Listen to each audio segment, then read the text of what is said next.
Apa yang dipahami oleh gereja reform mengenai baptisan? Baptisan adalah pertama tanda perjanjian. Tanda adalah sebuah realitas yang kelihatan, yang menunjuk kepada realitas yang tidak kelihatan yang lebih mulia. Cincin kawin itu kan tanda daripada cinta yang biasa saudara dan saya pertukarkan di dalam pernikahan. Ini sesuatu yang berharga. Tanda adalah sesuatu yang berharga. Dia merujuk atau menunjuk kepada sesuatu yang tidak kelihatan, yaitu cinta kasih.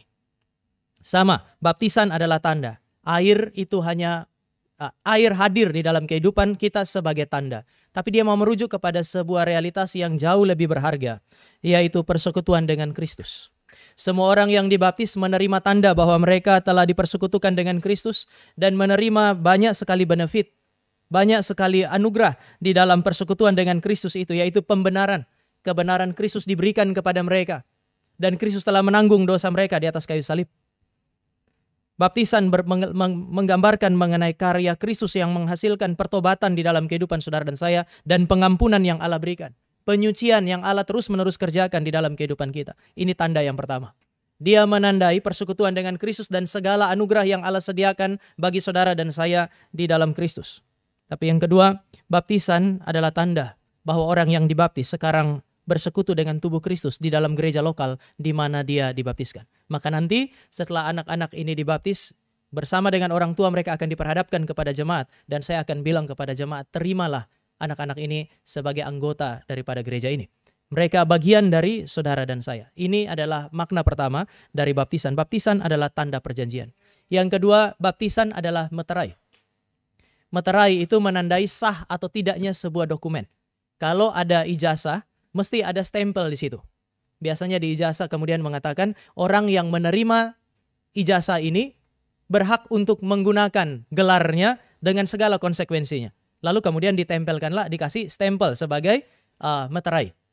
Meterai menandai sah atau tidaknya.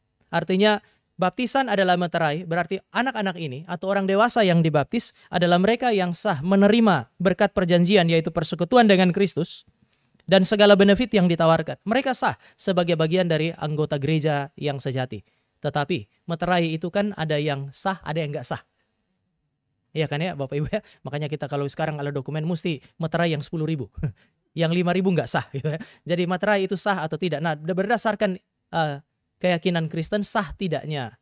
Sebenarnya saudara dan saya sebagai penerima berkat-berkat itu tidak ditentukan oleh baptisannya, tetapi ditentukan oleh iman. Sehingga mereka adalah orang-orang yang menerima apa yang disebut sebagai tanda perjanjian. Tetapi apakah ini sah atau tidak? Itu sangat bergantung ketika mereka dewasa. Mereka beriman kepada siapa. Maka orang Yahudi itu akan mendidik anak mereka sampai dengan usia 12 tahun. Mirip kayak kita hari ini, kita kasih anak-anak sekolah minggu, lalu nanti pada kira-kira usia 12-13 tahun diperhadapkan kepada jemaat, mereka harus mengaku imannya. Kalau mereka nggak mau mengakui imannya, mereka disebut sebagai the breaker of covenant. Mereka adalah orang-orang yang meninggalkan, memutuskan relasi dengan Tuhan mereka. Tetapi kalau mereka terima seluruh penjelasan gereja dan mereka mengimaninya, mereka menjadi orang-orang yang menerima berkat-berkat perjanjian itu. Hari ini saudara dan saya memberikan tanda perjanjian itu. Tetapi adalah tanggung jawab orang tua, tanggung jawab daripada setiap hamba Tuhan dan semua jemaat yang ada di dalam gereja untuk mendidik anak-anak yang dibaptis di dalam gereja. Supaya apa? Supaya mereka mengerti iman yang sejati dan satu saat mereka dapat diperhadapkan kepada kita dan mengakui iman mereka. Oleh sebab itu, Bapak Ibu akan menemukan beberapa hal. Yang pertama, nanti di dalam baptisan ada 6 pertanyaan. 5 pertanyaan diberikan kepada orang tua. Kemarin sudah ada percakapan dengan orang tua dan mereka harus jawab ya. Jadi kita ada tugasnya percakapan kemarin adalah memastikan orang tua setuju dengan pertanyaan ini. Saya takut nanti pertanyaan kelima ada yang bilang gini, repot. Jadi harus semua setuju dulu, maka kemarin sudah disetujui. Kalau ada yang geleng kepala sebentar, itu berarti menyangkali yang tadi malam.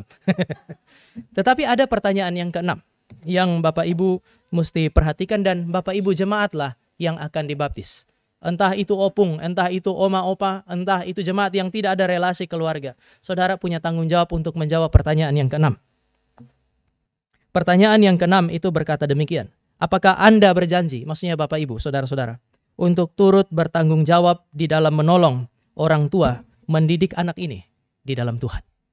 Bapak Ibu pikir, itu bukan anak saya. Tetapi anak secara lahiriah adalah anak dari orang tua yang menggendong anak itu. Tetapi secara spiritual mereka adalah anak-anak di dalam rumah yang disebut sebagai GRI Cikarang. Saudara dan saya punya tanggung jawab untuk mendidik mereka, maka gereja menyiapkan sekolah minggu. Sisa yang lain, Bapak Ibu bilang, saya bukan guru sekolah minggu. Bapak Ibu ingat, Bapak Ibu harus memberi teladan di dalam perkataan dan di dalam perbuatan bagi anak-anak ini. Jadi sakramen baptisan mulai hari ini sampai seterusnya Bapak Ibu akan selalu menemukan pertanyaan yang keenam. Jadi ini bukan hanya melibatkan orang tua atau melibatkan mereka yang dibaptis, tetapi melibatkan kita semua. Ini bukti saudara dan saya satu tubuh di dalam Kristus. Kita satu rumah di dalam gereja yang sejati, khususnya di dalam gereja lokal, yaitu GRI Cikarang. Sekarang yang kedua. Baptisan itu adalah tanda dan meterai, tetapi sah tidaknya itu berkaitan dengan iman, itu berarti baptisan tidak menyelamatkan. Sekali lagi, baptisan tidak menyelamatkan siapapun. Saudara yang dibaptis adalah saudara yang bertanggung jawab untuk menerima ajaran dan didikan sampai saudara percaya kepada Allah yang sejati, dan saudara diselamatkan melalui iman itu. Tetapi kemudian ada orang yang bilang kalau iman gak menyelamatkan, kalau begitu apakah penting untuk dibaptis? Bapak Ibu ingat, baptisan adalah tanda perjanjian. Di dalam perjanjian lama, tanda baptisan adalah sunat. Dan ketika Musa gagal untuk menyunatkan anak-anaknya, malaikat Tuhan datang dan mau menghabisi Musa karena Musa gagal melaksanakan tanggung jawab ini. Ini bukan sesuatu yang menyelamatkan saudara dan saya, tetapi ini adalah sesuatu yang sangat penting yang harus dikerjakan.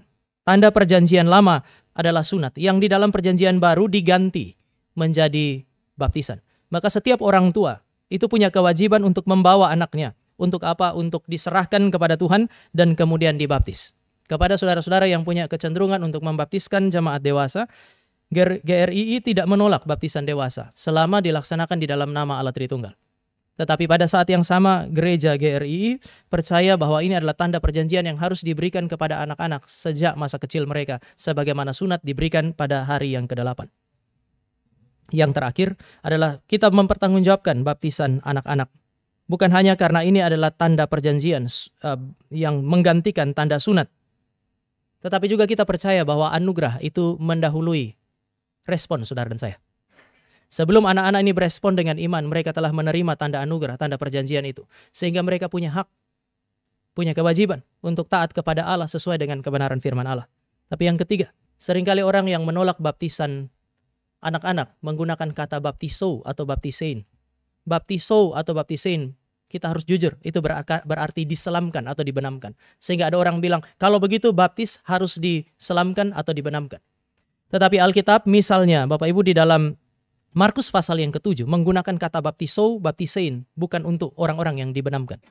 Waktu itu murid-murid tidak mencuci tangan mereka, tidak membasuh tangan mereka. Lalu kemudian orang Yahudi itu marah karena mereka nggak membasuh tangan. Lalu mereka datang kepada Tuhan Yesus. Murid-muridmu itu tidak membasuh tangan ketika mereka makan.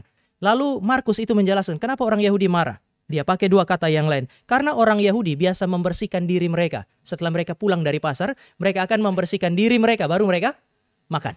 Jadi mereka kalau pulang dari pasar nggak akan makan kalau nggak membersihkan diri. Lalu kemudian, atau mereka biasa mencuci cawan mereka. Tiga kata ini yang di dalam bahasa Indonesia, membasuh tangan, membersihkan diri, dan mencuci tangan. Itu menggunakan satu kata yang sama yang hari ini saudara saya sebut sebagai kata baptis. Mereka marah karena murid-murid tidak membaptis tangan mereka. Tetapi kata membaptis, mencuci tangan bagi orang Yahudi, itu bukan mencelupkan tangan mereka. Tetapi mereka akan taruh tangan mereka di luar dan para pelayan itu menuangkan air ke tangan mereka untuk membersihkannya. Membersihkan diri. Membersihkan diri orang Yahudi kalau ke pasar mereka tidak akan makan kalau mereka nggak membersihkan diri. Apakah itu berarti bahwa orang Yahudi setiap kali pulang dari pasar mereka harus diselamkan dulu?